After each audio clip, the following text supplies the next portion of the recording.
C'est l'heure de décryptage sur New World Info. Merci infini pour votre fidélité. Nous recevons Mamadou Diouf comme d'habitude avec lui.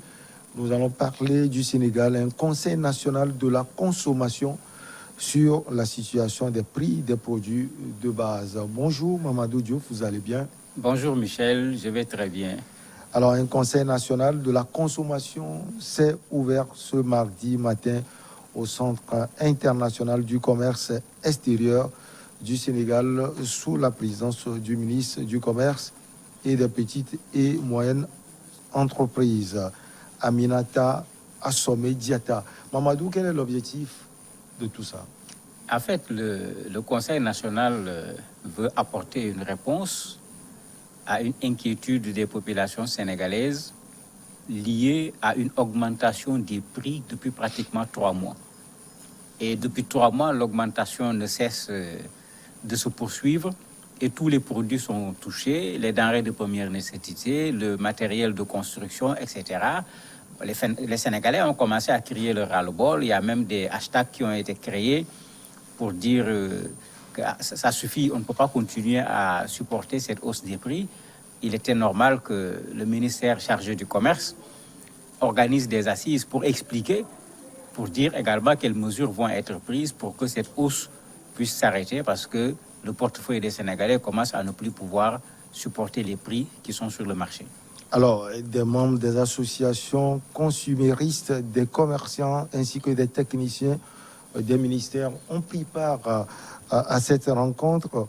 Vous pensez que tout le monde sera entendu?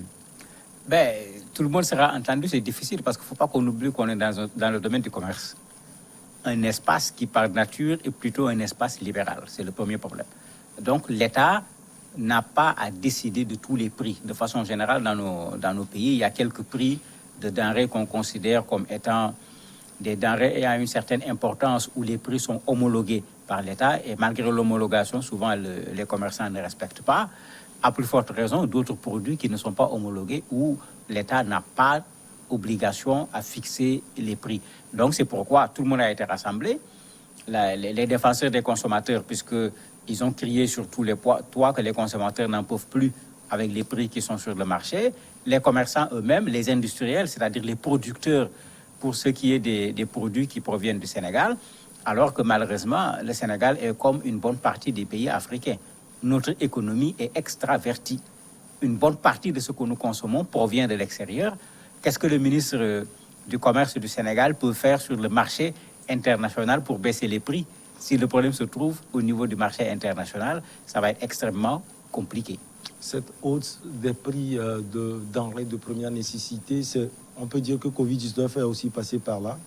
C'est clair que Covid est passé par là parce qu'avec Covid, il y a eu des réductions de production, puisque il ne faut pas qu'on oublie qu'au départ, quand la maladie n'était pas véritablement maîtrisée un peu partout, c'était pratiquement la panique, c'était un arrêt presque total. Cet arrêt, on ressent aujourd'hui le coût de cet arrêt. La deuxième chose, Covid a réduit également un certain nombre d'activités économiques. Donc il y a un ralentissement qui est là. La conséquence, c'est que le Sénégal est un pays gros consommateur de riz, un riz venant surtout de l'Inde. Aujourd'hui, en Inde, il y a une sécheresse. Et ce que les Indiens ont fait avec le vaccin AstraZeneca, quand ils en ont besoin, ils l'ont réservé pour leur propre population, c'est ce qu'ils vont faire avec le riz. Maintenant, vous avez une quantité de riz qui devait aller sur le marché international, qu'on ne retrouvera pas sur le marché international. Et la loi libérale s'applique.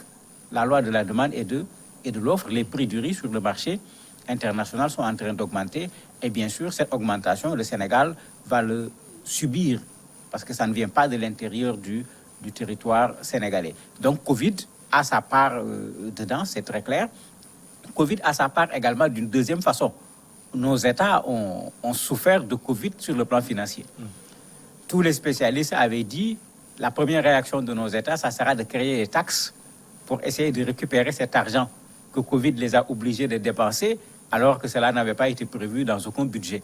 Et effectivement, il y avait un certain nombre de taxes qui avaient commencé à être installées, et c'est clair que ces taxes se traduisent par une augmentation au niveau des produits que les gens achètent sur le marché. C'est la même chose avec la hausse des produits pétroliers, qui parfois dépend de l'extérieur, parfois, il faut le dire, dépend de nos propres pays. Mais tous ces éléments, quand vous les mettez ensemble, il est clair qu'on ne peut pas avoir tout cet assemblage de hausse de l'extérieur, tout comme de l'intérieur par des taxes, et vouloir que les prix se maintiennent au même niveau sur le marché. Vous avez parlé des taxes tout à l'heure, Mamadou. Souvent, quand ces choses se passent, on accuse les gouvernements. Mais quand on prend le Sénégal, le gouvernement a déjà fait des efforts. La réduction du prix de la TVA qui est passé de 18 à 6%. Oui, il y a des efforts qui avaient déjà été faits. Il faut le reconnaître puisque ce problème de prix des denrées de première nécessité a de tout le temps été posé pratiquement au Sénégal durant le mandat du président Macky Sall. Mais le problème, c'est que l'effort qui a été fait aujourd'hui est en train d'être enterré par la nouvelle hausse qui arrive sur le plan international. Puisque sur le marché aujourd'hui, quand vous prenez le riz brisé, la tonne est passée de 260 000 à plus de 260 francs à plus de 360 francs sur le marché au Sénégal. Donc pratiquement 100 francs de plus sur une période de 3 mois avec des hausses régulières. Les populations le ressentent parce que le riz est une denrée très consommée. Le fer, la tonne est passée de 400 à 620 000 francs. Vous voyez qu'ici, la marge, elle n'est pas négligeable. Ouais. C'est la même chose également avec d'autres produits. Et de façon générale, depuis septembre jusqu'à avril, on a constaté cette hausse des prix. Il y a eu comme une sorte de pause et puis ça a repris. Et avec cette reprise, les gens sont en train de tirer la sonnette d'alarme pour qu'on puisse trouver une solution. Et ça, l'effort de l'État devient minime quand le pays dépend fortement de l'extérieur. C'est vrai qu'il y a des taxes qui ont été annulées. Il y a la taxe sur le blé qui a été baissée puisque c'est ça qui permet de fabriquer le pain que les Sénégalais consomment énormément le matin et le soir. Bien des choses ont été faites, mais ça va avoir une conséquence à nouveau sur le budget du Sénégal. Non. Donc, on règle le problème d'un côté, mais ça risque de poser un problème ailleurs puisque c'est un manque à gagner par rapport au budget du pays. Un autre effort du gouvernement sénégalais qui passe par le ministre des Finances et des Budgets, Abdoulaye Daouda Diallo, qui a demandé au service des douanes de suspendre l'application de la taxe conjoncturelle sur le sucre raffiné importé afin, dit-il, d'atténuer l'effet de la hausse combinée du coût du fret maritime et des prix sur les marchés internationaux. Mamadou, le gouvernement, oui, veut aller sûrement dans le bon sens, le gouvernement veut aider. Mais là, vous pensez, vous, que cet appel du ministre Abdoulaye Daouda Diallo sera entendu? L'appel sera entendu puisque le sucre est un produit très consommé au Sénégal. Les Sénégalais sont consommateurs de ataya, de jus naturels qu'ils fabriquent régulièrement et à la limite, ça fait partie de nos problèmes de santé parce que nous faisons partie des gros consommateurs de sucre. Le fait d'avoir enlevé cette taxe ne résout pas totalement le problème parce qu'ici, c'est une action de l'intérieur du Sénégal. Le cours mondial du sucre a augmenté. Le vrai problème, il revient, c'est le Sénégal qui doit produire du sucre. Il y a des espaces au Sénégal. Il y a déjà une usine qui produit du sucre et les commerçants qui ont été rassemblés là-bas ont posé le problème. Depuis des années, depuis le président Abdou Diouf, les commerçants réclament qu'on casse le monopole du sucre qu'on a mis aujourd'hui entre les mains de la CSS. Une compagnie qui est la seule à produire et qui ne parvient pas jusqu'à présent à produire suffisamment de sucre pour le Sénégal. La même compagnie est obligée à un certain moment d'importer du sucre pour pouvoir satisfaire le marché international. Et pendant le même moment, on interdit aux commerçants de façon générale d'importer du sucre. Et les commerçants disent, si on les laisse, ils peuvent amener du sucre de même qualité, voire même de meilleure qualité à un prix moindre. Mais il y a un sérieux problème ici qu'il faut résoudre. Ces mesures sont des mesures transitoires. Ce qu'une bonne partie des Sénégalais attendent aujourd'hui, c'est qu'on explique pourquoi ce monopole de la compagnie sucrière sénégalaise doit continuer jusqu'à aujourd'hui. Parce qu'en cassant ce monopole, très certainement, le prix du sucre au Sénégal va baisser, quels que soient les aléas sur le plan international, sans tenir compte également de cette taxe conjoncturelle qu'ils ont suspendue. Ce problème vient s'ajouter à tant d'autres au Sénégal. Ces temps-ci, il y a Covid-19, on a vu Dakar sous les eaux également, il faut le préciser. Et ce conseil de consommation qui se réunit également pour pouvoir trouver des solutions à la hausse des prix de première nécessité. Mamadou, tout cela va jouer dans la balance lors des élections prochaines. Malheureusement, pour le président Macky Sall, qu'il soit responsable directement, indirectement ou qu'il ne soit même pas responsable, parce que parfois les phénomènes naturels, il ne faut pas exagérer la responsabilité, il peut y avoir des négligences dedans. Ce qu'il y a aujourd'hui, c'est que depuis le mois de mars, il y a un ensemble de problèmes qui sont en train de s'accumuler alors qu'on est sur le chemin d'abord des élections locales qui vont intervenir bientôt, dès le début de l'année, mais également des élections législatives. Et bien sûr, l'opposition est en train de surfer sur ces problèmes en parlant d'incapacité du gouvernement, de manque d'anticipation, d'absence de vision. Elle est dans son rôle. Etc. Mais elle est parfaitement dans son rôle. Et ça, le président Macky Sall veut certainement s'en sortir. Et ce conseil, un des buts du conseil, c'était ça. Expliquer pour que les gens comprennent ce qui se passe. Faire en sorte également que l'État fasse encore un effort supplémentaire. Mais il ne faut pas qu'on se trompe, nos États ont des limites quand certains éléments les échappent. Et ici, sur le commerce international aujourd'hui, c'est très clair. Vous avez une augmentation des coûts de transport, vous avez plein d'augmentations qui sont là, qui ne dépendent pas de nos États.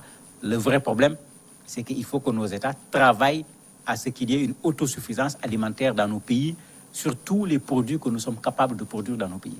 Tant qu'on n'ira pas vers cette politique, on sera toujours victime d'une conjoncture internationale où, comme viennent de le faire les Indiens, pour la deuxième fois en une courte période, ils avaient gardé les vaccins pour eux. Aujourd'hui, ils ont gardé le riz pour eux. Demain, ils vont garder quoi pour eux? Mais il faut qu'on commence nous-mêmes également à produire ce que nous consommons. Vous ne pensez pas que le gouvernement de Dakar a besoin aussi des opposants pour pouvoir chercher un peu de solutions aux problèmes qui minent le pays aujourd'hui? Ça va être difficile actuellement. Le moment n'est pas propice, puisqu'il y a déjà un conflit avec l'opposition qui est d'ailleurs en train de s'organiser sous forme de plusieurs coalitions. Si c'était en un autre moment, effectivement, l'État aurait pu appeler l'opposition pour mettre sur la table la réalité économique du pays.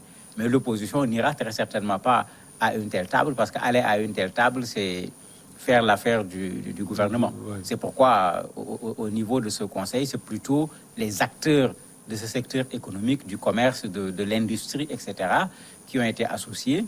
Mais ces gens-là également ont leurs plaintes. Ils se plaignent d'un certain nombre de choses que l'État n'a pas résolues jusqu'à présent. De sorte que l'État va être très seul devant cette augmentation des prix, parce que le ras-le-bol est là. Les Sénégalais l'expriment au niveau des médias sociaux, au niveau des médias traditionnels, et le gouvernement a intérêt à chercher à trouver une solution le plus rapidement possible.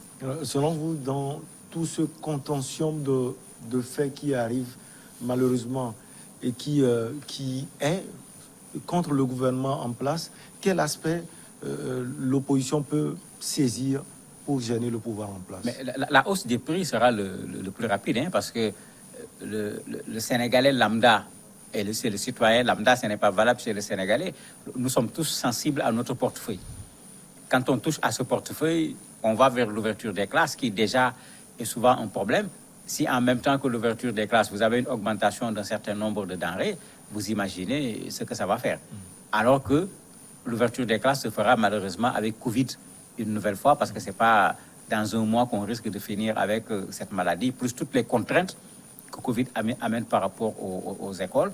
Les parents, qui sont en même temps des consommateurs de façon générale, il faut voir la pression financière sur ces gens. En ce moment, c'est ça qui risque, s'il y a quelque chose qui va exploser, ça risque d'être ça. Si l'opposition veut mobiliser aujourd'hui les Sénégalais, mais le chemin le plus court, c'est de dire aux gens, on va faire une marche pour réclamer la baisse des prix. Les Sénégalais vont répondre à cette marche, parce que déjà, les citoyens sénégalais posent ce problème au niveau des plateformes, des réseaux sociaux, en disant qu'il faut se lever, il ne faut pas accepter cette hausse continue des prix. Merci à vous, Mamadou Diouf. On va donc marquer la pause et on reçoit Maître Éric Emmanuel Sosa.